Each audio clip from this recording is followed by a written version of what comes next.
Hello everyone, SKD podcast hits आप देख रहे हैं। मैं हूं आपके साथ शालिनी कपूर तिवारी। अब आपको मनीषा आहूजा मैम के साथ जो हमने पॉडकास्ट किया था 2026 कैसा जाएगा उसे लेकर ये आखिरी पार्ट आपको हम दिखाने जा रहे हैं। खास करके कुंभ और मीन राशि वाले इसे ज़रूर देखें। आपको शायद कई बार बहुत भयभीत किया जा रहा होगा कि शनि की 7.5 आपके ऊपर चल रही है, आपका बुरा समय है, ये उपाय कर लो, वो उपाय कर लो। हकीकत क्या है, क्या होगा 2026 में और भविष्य क्या इंगित कर रहा है, ये सब कुछ आपको मालूम चल जाएगा। आगे बढ़ने के पहले एसकेडी पॉडकास्ट हिट्स को आप लाइक ज़रूर कीजिए, सब्सक्राइब ज़रूर कीजिए, ये हर बार रिक्वेस्ट मैं करती हूँ, तो आप सबसे पहले सब्सक्राइब कीजिए। और अब आगे बढ़ते हुए इस पॉडकास्ट का थर्ड पार्ट आपके सामने।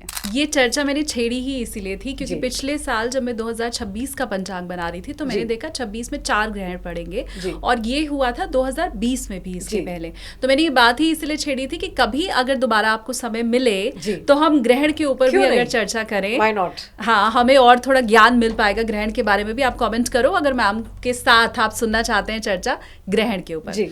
अब तुला राशि तक हमारी बात हो चुकी है, अब वृश्चिक राशि। हाँ जी। अब वृश्चिक राशि को देखें तो वृश्चिक राशि के लिए जो शनि है वो पंचम भाव में गोचर कर रहे हैं। पंचम भाव में ही वक्री और मार्गी होंगे और ये शनि जो है ये तृतीय और चतुर्थ होकर पंचम भाव में आएंगे। तो ये एक अच्छा कॉम्बिनेशन है। चतुर्थ का माने विष्णु स्थान के जो स्वामी हैं उनका लक्ष्मी स्थान में आना, ये मैं ये कहूँगी प्रॉपर्टी या घर के किसी पॉइंट की वृद्धि दिखाती है या माँ से किसी लाभ के मिलने को दिखाती है। ये जो गोचर है, ठीक है। और इसमें आप जैसे कहते हैं एक्सपेंशन ऑफ प्रॉपर्टी का भी एक ये पॉइंट हम देखते हैं। अब साल की शुरुआत में वृश्चिक वालों के लिए बृहस्पति जो है वो अष्टम भाव में गोचर कर रहे हैं, यानी कि मिथुन में गोचर कर रहे हैं। ये थोड़ा हेल्थ के लिए थोड़ा सा प्रॉब्लमेटिक है। मैं कहूँगी आप अपने बच्चों की सेहत का भी ध्यान रखें क्योंकि पंचमेश भी यहाँ पर अष्टम भाव में गोचर कर रहे हैं। तो बच्चों की सेहत का ज़रूर ध्यान रखें यहाँ पर कि वो कहते हैं ना कि माने इम्यूनिटी का आप ज़रूर ध्यान रखें। जैसा अभी हमने पहले भी बात की कि सूर्य का तत्व जो है, अग्नि जब फिजिकल बॉडी में बढ़ी रहती है तो इम्यूनिटी बढ़ी रहती है, तो इस बात का आप ज़रूर ध्यान रखें। मगर ये प्रॉब्लम आपको सिर्फ साल के पहले 5 महीने में, क्योंकि जून में बृहस्पति का गोचर फिर से कर्क राशि में हो जाएगा और वहाँ से वृश्चिक राशि के लिए एक बहुत ही ब्यूटीफुल पीरियड शुरू होता है क्योंकि जून से अक्टूबर के बीच में ये पंचम भाव का एक्सॉल्टेशन में आना, इसमें आपका कोई बच्चा भी बड़े अच्छे मार्क्स ला सकता है। इस पीरियड में आप बहुत अच्छी मंत्रोपासना कर सकते हैं। पंचम भाव मंत्रोपासना के लिए देखा जाता है। इसका एग्जॉल्ट होकर नवम में आना ये किसी धर्म कर्म के कार्य को, जैसे आपने कहा कि रुद्र अभिषेक आप करा रहे हैं ज्योतिर्लिंगों में, वो तब आता है जब ऐसे कॉम्बिनेशंस उठते हैं, या कोई 4 धाम की यात्रा, आपने कुछ मेजर पिविटल स्पिरिचुअल मूवमेंट, वो तब दिखती है जब ये यहाँ पर ऐसे आकर एग्जॉल्ट होता है। तो वृश्चिक राशि के लिए वो कहते हैं अब एक ऐसा समय है कि ये पुण्य क्रिएट होने का समय आ गया, ये धर्म में या ये मैं कहूँ कि तपस्या क्रिएट करने का समय आया है ना। ऐसा हम जून से दिसंबर का ये समय, जून से अक्टूबर एंड का समय जब बृहस्पति कर्क राशि के होंगे ये अच्छा रहेगा। उसके बाद साल के अंत में दशम भाव में आ जाएंगे ये बृहस्पति। चेंज के साथ गेन्स का पीरियड दिखता है, कुछ चेंज और कुछ गेन्स।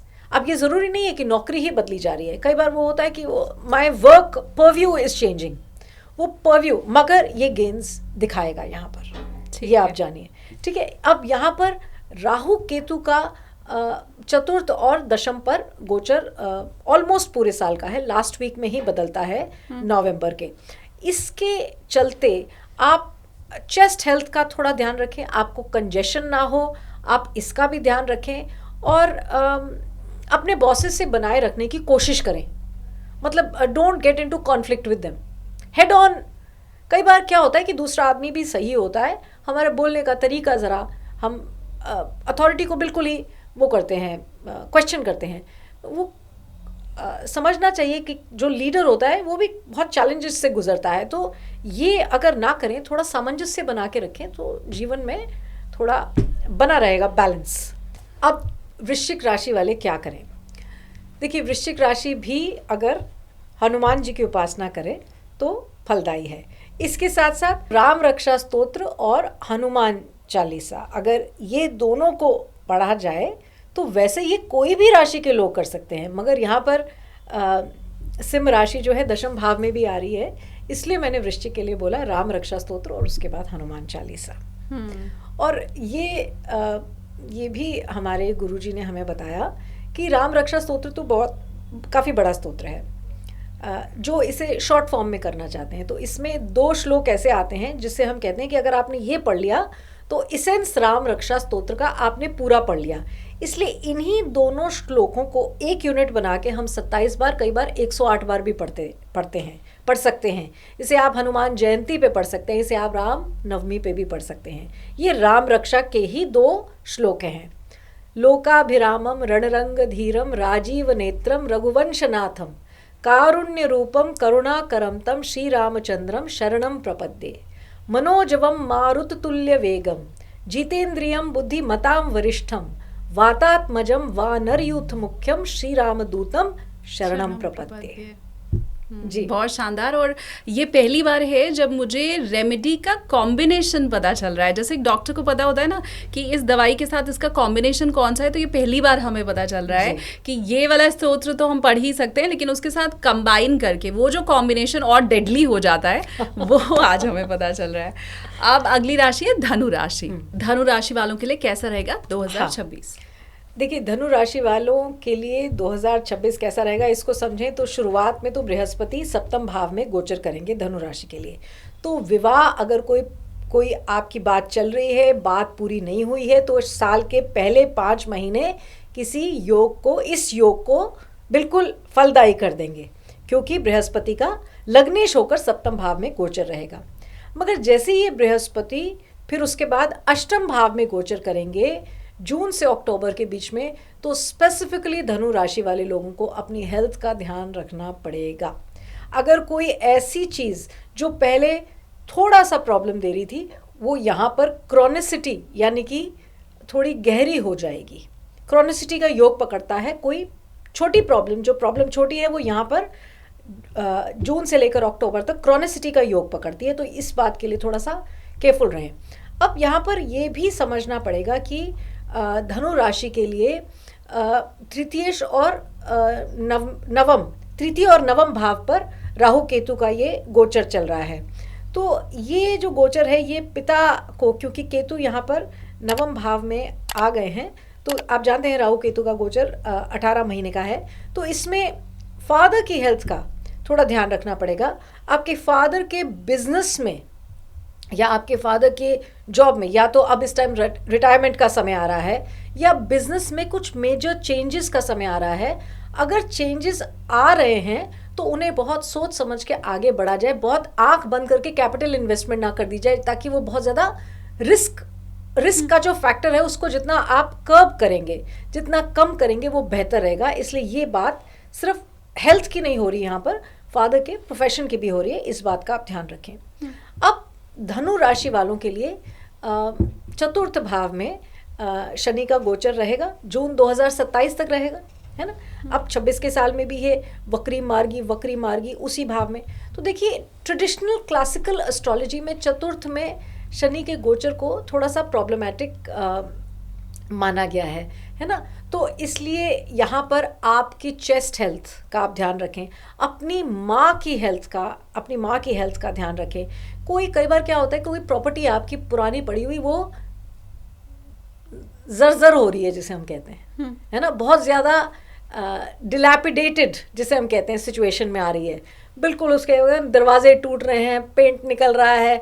कोई ऐसी जगह, या किन्हीं लोगों के घरों में क्या होता है कि घर ऐसी छत वाला जो एरिया वो डिलैपिडेट हो रहा है ना, या बिल्कुल ही ख़त्म हो रहा है। तो उसको रेजरेक्ट ज़रूर करिए, क्योंकि ये अपने कई लोग आप देखेंगे घर पे रहते हैं यहाँ पर, और ऊपर वाला एरिया जो बिल्कुल ही उसको आपने अपने घर के ऊपर गंद का एक वो बना दिया, मुकुट जो है उस घर का, वो एक स्टोर हाउस बना रखा है, उसमें गंद इकट्ठा, आप रहते ही नीचे। तो उसका इफेक्ट जो है from a vastu perspective also it is not a great, ये कोई बहुत अच्छा चीज़ नहीं है। तो ये कॉम्बिनेशन ये दिखाता है कि ये ज़रूरी नहीं है कि आपके घर के ऊपर का एरिया, मगर आपकी कोई और, जैसे एक और साइड प्रॉपर्टी है जो बिल्कुल ही, तो उसका भी ध्यान रखें। जिस प्रॉपर्टी पर आपका नाम है उस जगह की शक्तियाँ भी आपको इफेक्ट करती हैं। तो जहाँ जो बंद भी हैं इलाके, वहाँ जाके कभी कभार दिया, दिवाली अमावस्या कभी दिया जला दिया करें या कभी धूप अगरबत्ती कर दिया करें। It's not a bad idea, ये भी ध्यान रखें। और अगर उनको डिस्पोज ऑफ करना है तो उनको डिस्पोज ऑफ कर दें। मतलब लंबे समय तक खंडर बनाने की जरूरत नहीं है। खंडर होने का आप समझ रहे हैं यहाँ पर एक पर्सपेक्टिव आ रहा है। ये मैं नक्षत्र भी देखकर बता रही हूँ, इसलिए मैंने ये पॉइंट यहाँ पर धनु राशि के लिए बताया। साल का जो अंत है, जब बृहस्पति का गोचर सिंह राशि में हो जाएगा, तो वो एक अच्छा समय है। वहाँ पर हेल्थ में प्रॉब्लम नहीं दिखती। बेसिकली हेल्थ का ध्यान जून से अक्टूबर रखना है ना। जब ये नवम भाव में बृहस्पति गोचर करेगा तो लग्नेश होकर नवम भाव में गोचर, ये तो साधना उपासना भी बढ़ाता है। और कोई अच्छे, जैसे कहते हैं ना, बड़े ऑस्पिशियस सेरेमनीज घर में होना, वो भी दिखाता है। जैसे आपके पुत्र का जनेयू संस्कार होना, है ना, आप समझ रहे हैं, पुत्र का जनेयू संस्कार होना, कुछ षोडश संस्कारों में कुछ अच्छा, कोई बड़े तरीके से और बड़े सिस्टम से कोई संस्कार का होना, ये वो भी दिखाता है। तो थोड़ा मिला जुला साल है। बट हाँ, अब थोड़ा देखिए यहाँ पर शनि चतुर्थ भाव में बैठते हैं तो थोड़ा डिस्प्लेसमेंट देते हैं, है ना। और ये दशम भाव को भी देख रहे हैं, तो तृतीयश होकर देख रहे हैं, थोड़ा सा वो कहते हैं थमा हुआ दिखता है, थोड़ा स्टैग्नेशन दिखती है प्रोफेशन में भी। तो थोड़ा मतलब लगे रहें, अचानक से छोड़ के घर नहीं बैठ जाएं, लगे रहें। मतलब कई बार हमें एक मुश्किल टनल से गुजरना होता है, थोड़ा हार्डवर्क करना होता है, और उसके बाद ब्राइट लाइट दिखती है। There is dark bright light after the end of the tunnel, जैसे हम कहते हैं। हाँ। तो वो थोड़ा सा धनु राशि वालों को करना पड़ेगा। ठीक है। अब उपाय, हाँ, उपाय क्या करें? हनुमान चालीसा एक अच्छा उपाय है। सूर्य की उपासना भी अच्छा उपाय है। ठीक है, तो हनुमान चालीसा ज़रूर करें। और इसमें मैं ये कहूँगी, अपनी सेहत के लिए गजेंद्र मोक्ष का जाप ज़रूर करें।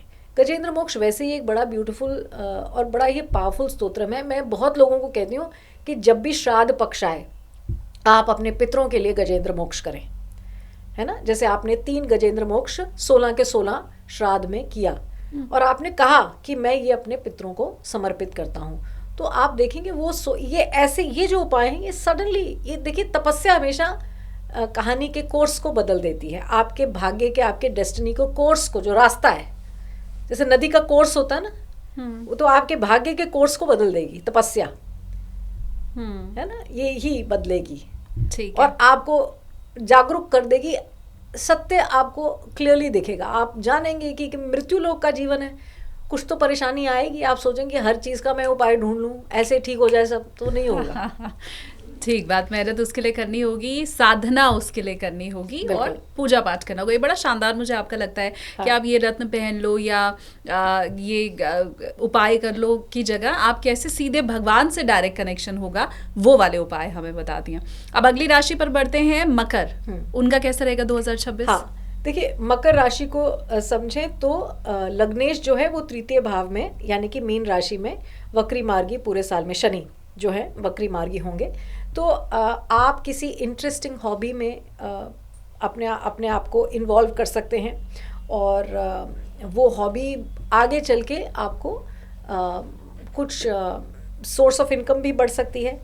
आपके छोटे भाई बहन जो अभी पढ़ के निकले, वो अब प्रोफेशनली एस्टैब्लिश होने के लिए शुरुआती तौर पर, जैसे हम कहते हैं, अब जॉब्स में जाने लग सकते हैं। उनकी इनकम का एक सोर्स शुरू हो सकता है, खुल सकता है, ये हमें समझना पड़ेगा। ठीक है। अब मकर राशि वालों के लिए छठे, सप्तम और अष्टम में बृहस्पति का गोचर साल भर में रहेगा। तो जब छठे में गोचर रहेगा तो थोड़ा सा सेहत के लिए भी, और थोड़ा सा, जैसे कहते हैं कि चैलेंजेस इसमें दिखते हैं। वही वाली बात आती है, छठा भाव हम देखते हैं रोग ऋण रिपु के लिए। यहाँ पर बृहस्पति द्वादशेष होकर भी छठे में बैठे हैं। अगर आप ट्रैवल करते हैं वर्क रिलेटेड, तो वो अनकंफर्टेबल ट्रैवल है थोड़ा सा। ठीक है। और ऐसा ये जो छठे भाव का गोचर है, ये जनवरी से मई एंड ध्यान रखना पड़ेगा मकर राशि वालों को अपने ट्रैवल को लेकर। कहाँ ट्रैवल कर रहे हैं, कंफर्टेबल है या नहीं है, अपने आप को परेशान करने की ज़रूरत नहीं है। एटलीस्ट देखिए, ये ज़रूरी नहीं है कि हर बार ही सब चीज़ को आप सेट कर सकें, मगर जो डिफेंस लाइन आपको लेनी है या जो चेक लाइन आपको लेनी है अपने कंफर्ट के लिए या अपनी सेहत के लिए वो आप ले लें, है ना। आपको बहुत ज़्यादा इरेटिक फूड हैबिट्स नहीं रखनी, क्योंकि यहाँ पे ये द्वादशेश आपके द्वितीय भाव को भी देख रहा है। द्वादशेश छठे में बैठ के द्वितीय भाव पर नवम दृष्टि से अपना एस्पेक्ट देगा। तो इरेटिक फूड हैबिट्स, मैं काम में इतना बिजी रहा कि बस मैंने मैगी खा लिया और बर्गर खा लिया और काम चलता रहा। तो आप ये ध्यान रखें कि न्यूट्रिशन और द्वितीय भाव पर ये इफेक्ट आ रहा है ना, इसलिए न्यूट्रिशन का अपनी आप ज़रूर ध्यान रखें, ये इंपॉर्टेंट है। अब मकर राशि के लिए बृहस्पति साल के अंत में अष्टम भाव में गोचर करेंगे, ये भी एक इम्पॉर्टेंट पॉइंट है। तो यहाँ पर भी आपके कुछ, जैसे आपने कहा कि मैंने अपनी कुछ इन्वेस्टमेंट्स कर दी हैं, अब वो आप बहुत ही बुलिश हैं उस पर, तो मैं कहूँगी बहुत सोच समझ के और ज़्यादा अमाउंट नहीं डालें आप, कुछ आप प्लाउ बैक करें, ट्रेडिशनल इंस्ट्रूमेंट्स में आप पैसे इन्वेस्ट करें। और अगर बहुत ही ज़्यादा कोई out of the box innovative investments कर रहे हैं तो छोटे अमाउंट को करें।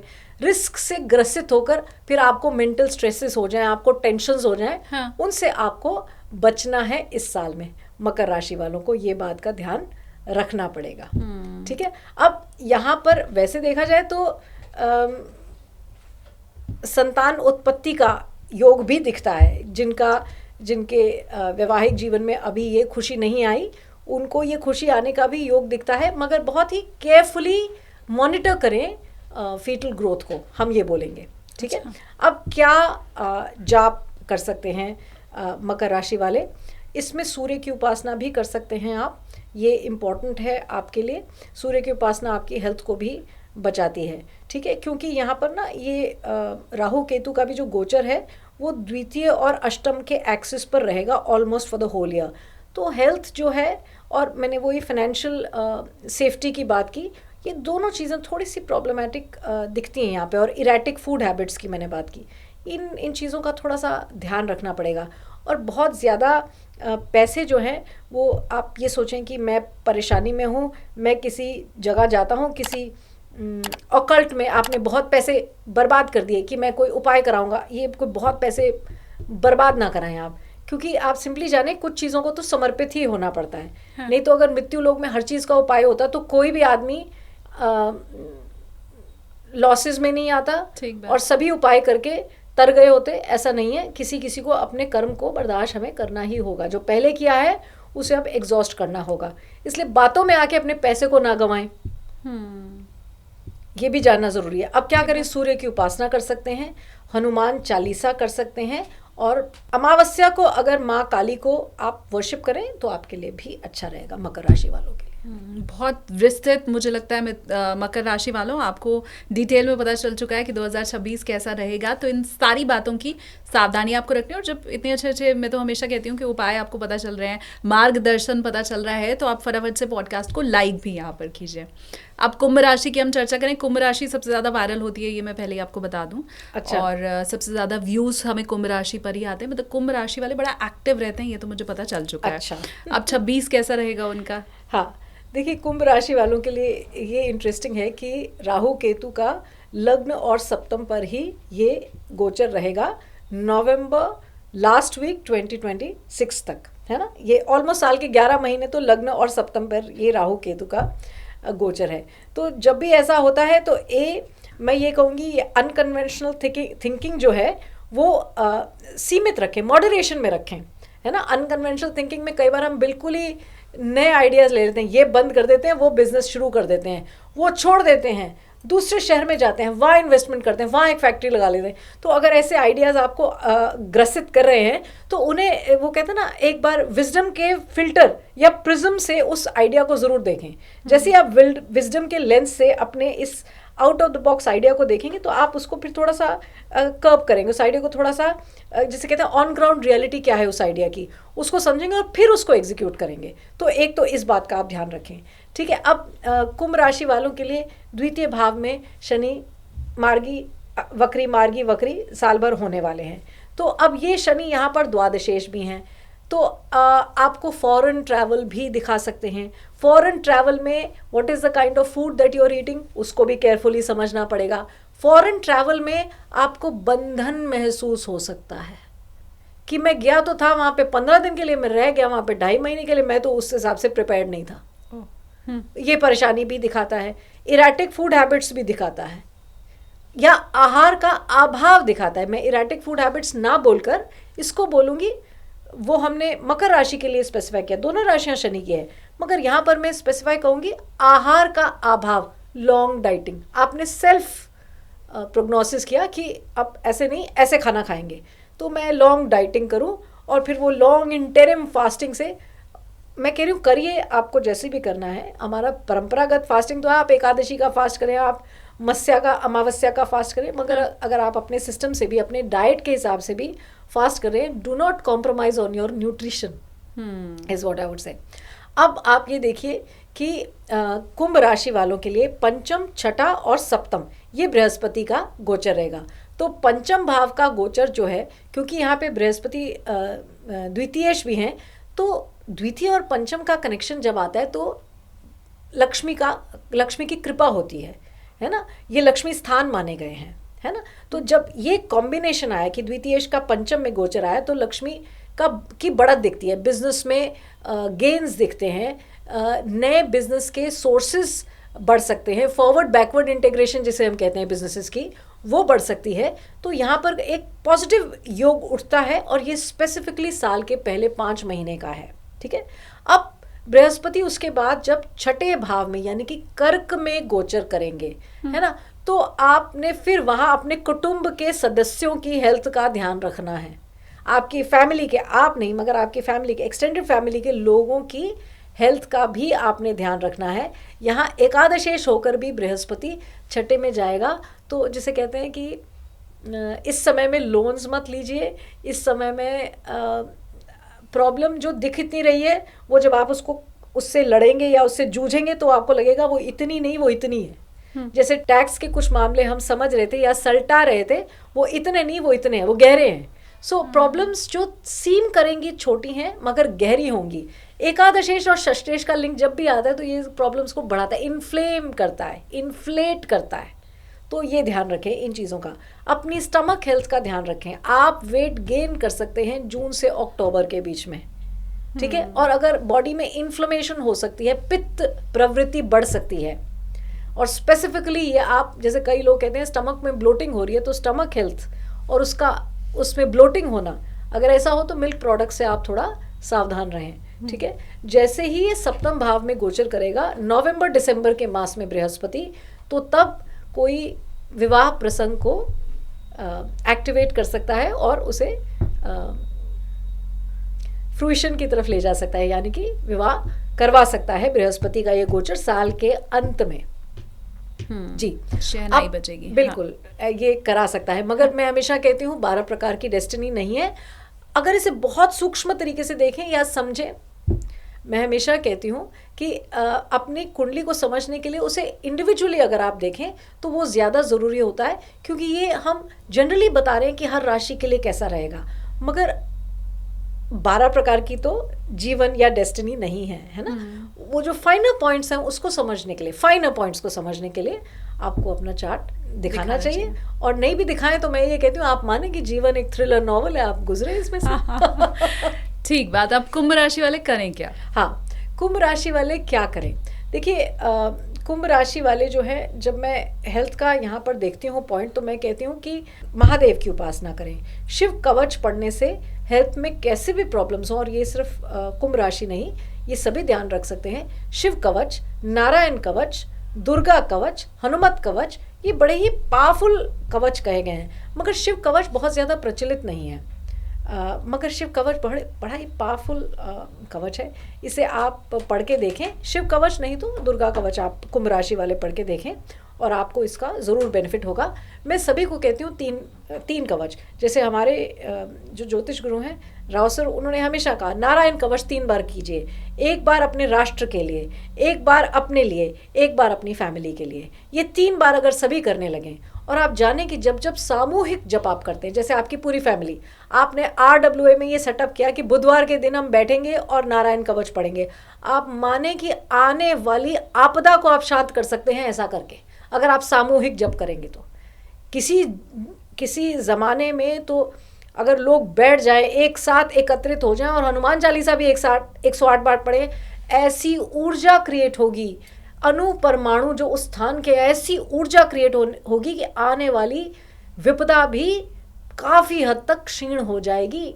इसलिए सामूहिक जप को आप कभी भी इसको अंडर एस्टिमेट मत करें। अगर आप बहुत ज़्यादा फैमिलीज नहीं मिल सकते, अपनी फैमिली में बैठिए आप अगर 5 लोग हैं और सब लोग 7 बार हनुमान चालीसा पढ़ते हैं तो सबको 35 का इफेक्ट है। अच्छा, ऐसा है। इस ऊर्जा का एक पूरा एक वो मंडल बन जाता है। इस मंडल में जो आ गया उसको उस ऊर्जा का इफेक्ट आ जाएगा। शायद यही वजह है कि हमेशा से ही हमारे यहाँ चाहे सुंदरकांड का पाठ हो, चाहे अखंड रामायण का पाठ हो, तो वो सभी को आमंत्रण जाता है और सारे एक साथ बैठ के ही पढ़ते हैं। अब चाहे भले पंडित जी आने लगे हैं तो पंडित जी के भी साथ साथ सब लोग पढ़ते हैं। मैं कहती हूँ अगर लोग अपने बच्चों के बर्थडेज पे, अपने बर्थडेज पे, एनिवर्सरीज पे अगर ये भूल जाएं कि उनको सिर्फ पार्टी करनी है, अगर वो अपने घर में रामायण और सुंदरकांड का पाठ कराएं तो एक तो वास्तु दोष भी शांत हो जाते हैं, ऐसी ऊर्जा क्रिएट होगी। इसको मत ये सोचें कि सिर्फ वास्तु दोष, ऐसी ऊर्जा क्रिएट होगी। ये अपने आप तपस्या का मौका है। जब तक आप देहधारी हैं, आपने स्तुति की उस परमेश्वर की, चाहे वो सुंदरकांड किया या आपने रामायण किया, आपने स्तुति में अपना समय व्यतीत किया, उसकी स्तुति में आपने लक्ष्मी को लक्ष्मीपति की तरफ मोड़ा। इससे और ज्यादा अच्छी बात क्या हो सकती है। ठीक बात। अब आगे बढ़ते हैं। ये जो हमारी बीच बीच वाली चर्चा है, मैं चाहती हूँ व्यूवर्स इसलिए पूरा पॉडकास्ट देखें, क्योंकि कई बार ऐसा होता है कि कन्या राशि वाले अपनी कन्या राशि देख के चले जाते हैं, पर ये फिर जो बीच बीच में चर्चा हो रही है वो मिस हो जाएगी।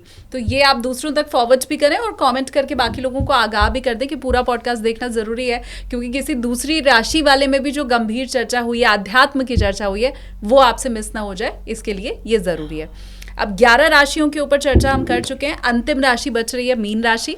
तो मीन वालों के लिए कैसा रहेगा 2026? अब मीन राशि को समझते हैं। तो मीन राशि के लिए देखिए, शनि जो है वो लग्न में ही बैठे हैं और साल भर में वक्री मार्गी होंगे। अब जब वक्री होंगे तो द्वादश में बैठे राहु के साथ अपना इफेक्ट बनाएंगे और ट्रैवल करा देंगे मीन राशि वालों को। ऐसा हम देखते हैं जून से लेकर दिसंबर के मंथ के बीच में, क्योंकि ये पीरियड है शनि के वक्री होने का। तो यहाँ पर ट्रैवल रिलेटेड आपको दिख जाएगा कि ये प्रोफेशनल ट्रैवल भी हो सकता है और कोई प्रोजेक्ट है, माने इसे प्रोफेशनल ट्रैवल ही देखें। जैसे जो बिजनेस रिलेटेड, जो बिजनेस में रत हैं लोग, वो अपने प्रोजेक्ट्स को लेके गए, मगर ये काफ़ी थोड़ा सा, एक होता है 10-15, एक है 5-6 महीने में बहुत ज़्यादा ट्रैवल आपने किया, बहुत ज़्यादा। तो ये जो अगस्त से दिसंबर का पीरियड है, क्योंकि शनि जो है वो 27 जुलाई को वक्री होंगे, 11 दिसंबर तक वक्री रहेंगे। तो ये जो पीरियड है, इसमें मीन राशि के लिए जो वक्री शनि का पीरियड है, ये ट्रैवल दिखाता है, क्योंकि द्वादश भाव की तरफ अपना इफेक्ट दिखाएंगे और राहु जो द्वादश भाव में बैठे हैं उसके साथ अपना एक कॉम्बिनेशन, अपना एक इफेक्ट लेंगे। कुंभ राशि में प्रवेश नहीं करेंगे मगर इफेक्ट वक्री होकर, ठीक है। एक तो आप ये जानिए। इसके बाद ये मीन राशि के जो शनि हैं, ये दशम दृष्टि से दशम भाव को देखेंगे एकादशेश होकर। प्रोफेशनल राइज के पीरियड का समय है मीन राशि वालों के लिए, इस बात को जान लीजिए, ठीक है। अब यहाँ पर जो बृहस्पति है वो चतुर्थ, पंचम और छठे भाव में गोचर करेंगे। अब साल के पहले 10 महीने चतुर्थ और पंचम का गोचर तो बहुत अच्छा रहेगा। जब पंचम में गोचर आएगा तो मीन राशि वाले कुछ किताब लिख सकते हैं, कुछ छोटे एसेज लिख सकते हैं, या कुछ बहुत जो नहीं लिखते वो कुछ बहुत क्रिएटिव करेंगे। जून से अक्टूबर, है ना, बेसिकली साल के पहले 10 महीने कुछ क्रिएटिव करते दिख रहे हैं। जिन्होंने प्रॉपर्टी खरीदनी थी वो साल के पहले 5 महीने में प्रॉपर्टी भी खरीद सकते हैं। बृहस्पति एक्सपेंशन के प्लैनेट चतुर्थ भाव में वक्री मार्गी होंगे, केंद्र में आ गए और केंद्रों के ही स्वामी हैं, केंद्र में आ गए। ये कोई साधारण बात नहीं है, बल्कि मैं ये कहूँगी बृहस्पति पिछले साल भी, साल के आप जानेंगे सेकेंड हाफ में भी, ये मई 2025 से भी अक्टूबर तक ये मिथुन राशि में थे। उस समय अगर कोई घर की डील आपने पूरी नहीं की तो वो अब आप जनवरी से मई पूरी कर सकते हैं, क्योंकि पिछले साल भी बृहस्पति मिथुन राशि में थे, फिर कर्क में आए, फिर वापस मिथुन में। अब आजकल यही चल रहा है फास्ट फॉरवर्ड मोशन में, है ना। इन डेट्स को बहुत केयरफुली समझना पड़ता है, ठीक है। तो जो डील पिछले साल आप जिसमें इंडल्ज कर रहे थे या पूरी नहीं हुई थी, वो अब इस साल होने का योग बना हुआ है जनवरी से मई। हेल्थ का ध्यान रखना पड़ेगा, क्योंकि लग्नेश छठे भाव में गोचर करेंगे नवंबर और दिसंबर के मंथ्स में। तो मीन राशि वालों को इन 2 मंथ्स में थोड़ा केयरफुल रहना पड़ेगा। अब almost for the whole year Rahu Ketu छठे और द्वादश भाव का गोचर पकड़ेंगे, ये एक्सेस करेंगे, यानी कि कुंभ और सिंह के एक्सेस पे राहु केतु पूरे साल रहेंगे। अब इसके लिए अगर हम देखें तो केतु क्योंकि छठे भाव में ऑलमोस्ट पूरे साल गोचर कर रहे हैं, तो यहाँ पर स्टमक हेल्थ का ध्यान रखना पड़ेगा। क्या खा रहे हैं, क्या नहीं खा रहे हैं, बहुत मैदा खा रहे हैं, नहीं खा रहे हैं, इसका ध्यान रखें, ये ज़रूरी है। केतु छठे भाव में स्टमक रिलेटेड प्रॉब्लम देता है। और कभी कभार अगर आपने बहुत ज़्यादा कोई अननोन सोर्सेज से खाना खाया तो थोड़े फूड पॉइजनिंग के योग बन जाएंगे। ये इस प्रकार का कॉम्बिनेशन है। और बृहस्पति जब इसके साथ मिल जाएगा, है ना, specifically the month of November, क्योंकि उसके बाद तो चेंज हो जाएगी, ये युति टूट जाएगी। ये नवंबर की जो युति है केतु और बृहस्पति की सिंह में, ये थोड़ा हेल्थ को ज़्यादा प्रॉब्लम देती दिखती है। मगर प्रोफेशनली ये एक बड़ा ही अच्छा साल है मीन राशि वालों के लिए, इस बात में कोई दो राय नहीं है। ठीक है, अब मीन राशि वाले फिर करें क्या, वो भी बताइए। देखिए, मीन राशि वाले किसी ना किसी ज्योतिर्लिंग पे दर्शन ज़रूर करें। और साल में 12 पूर्णिमा है, कोशिश करिए। और मैं ये कहती हूँ कि ये सिर्फ मीन राशि के लिए नहीं, मगर सभी कोशिश करें कि 3 पूर्णिमा तो शिव का अभिषेक करें। चाहे देखिए, अब रुद्र अष्टध्यायी सबको नहीं आती, सब कहते हैं कि आप ठीक है, आप परंपरागत ब्राह्मण पंडित से आप ज़रूर कराएं, ये भी करा सकते हैं। मगर पूर्णिमा और अमावस्या को आप अगर महादेव की उपासना करें तो बड़ा ही फलदायी होगा। मीन राशि वालों के लिए स्पेसिफिकली मैं ये बात कह रही हूँ, है ना। अब अगर आप कहें कि किया क्या जाए, हाँ, तो हम कहेंगे रुद्र अष्टकम का जाप किया जा सकता है, शिव सहस्त्रनाम का जाप किया जा सकता है। ये कुछ अच्छे और पावरफुल मंत्र हैं। और अगर आपने पूर्णिमा अमावस्या और आपका मन हुआ तो मंडे भी आपने पकड़ लिया, सोमवार भी पकड़ लिया, तो तपस्या क्रिएट कर लेंगे आप अपने लिए। हमने एक पहले पॉडकास्ट किया था जिसमें आपने अलग अलग सहस्त्र नाम की महिमा बताई थी, लेकिन उसमें आपने ये कहा था कि मैं इन सब में सबसे ऊपर विष्णु सहस्त्र नाम को रखती हूँ। उसकी वजह कारण भी आपने बताया था। मैं उस पॉडकास्ट का लिंक भी आपको डिस्क्रिप्शन में दूंगी ताकि आप डिटेल में उस चीज़ को समझ सकें, जान सकें। रामायण में लिखा हुआ है कि दुख सुख जो लिखा लिलार हमरे, जाब जहाँ पाउब तहीं।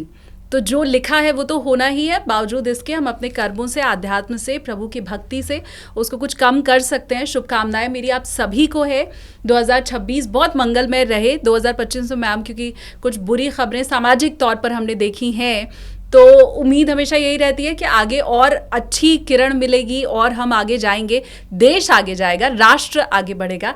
इसी शुभकामना के साथ बहुत धन्यवाद आपका, जो आपने हमें न सिर्फ राशिफल बताया, उसके पीछे की वजह, वो क्यों हो रहा है, उसे कैसे रोक सकते हैं, जो हम कहते हैं ना साइंटिफिकली प्रूवन, तो उस लिहाज से आपने हमें समझाया है। बहुत धन्यवाद मैम आपका। बिल्कुल, थैंक यू शालिनी, धन्यवाद आपका भी, आपने बुलाया मुझे। और ये जुगलबंदी हमेशा की तरह इस बार भी बहुत अच्छी रही। धन्यवाद।